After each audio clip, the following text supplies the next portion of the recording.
Mchezaji Clement Mzize kutokea klabu ya Yanga ameandika historia pamoja na kuweka kumbukumbu ya maisha katika maisha yake ya career ya football pamoja na maisha ya mpira ya hapo klabuni Yanga. Clement Mzize pasi na kuyunga ama pasi na kubishabisha, huyu mwamba hakika amebarikiwa kipaji cha football na ni miongoni mwa wachezaji ambao wamekuwa ni tegemezi kubwa sana kwa klabu ya Young Africans. Licha kuwa hivi sasa ni majeruhi na inatarajiwa kumuona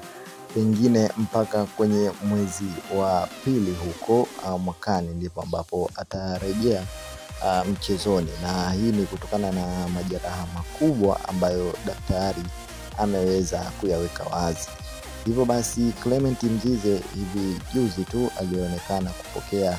tuzo yake ya goli bora la mwaka, ambapo ameweza kuzawadiwa kiatu cha thamani kabisa ambacho kila mmoja amefurahi na kuweza kumpa hongera nyingi kwa makubwa ambayo amekuwa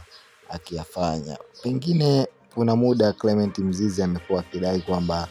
role model wake ni Cristiano Ronaldo, ambapo makubwa pia ameyafanya duniani. Ronaldo ni miongoni mwa wachezaji ambao vipaji vyao ni vikubwa, lakini wanazingatia sana exercises na maisha physical fitness ya miili yao huwa imejengwa kabisa kwa mfumo wa mazoezi makali ambayo yanawapelekea kila siku kuweza kusimama imara na kutengemaa katika performance. Wachezaji wengi wamekuwa wakikutwa na kasumba ya kutoka kwenye performance zao pale ambapo wanakuwa wakitumika kucheza kwa muda mrefu, lakini hili ni tofauti kwa wachezaji wengi wa nje, lakini pia hata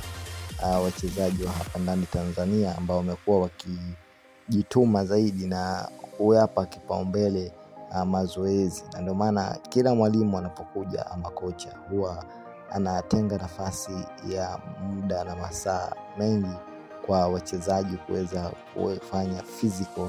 body exercises ili kuweza kutengemaa na kuweka sawa miili pale ambapo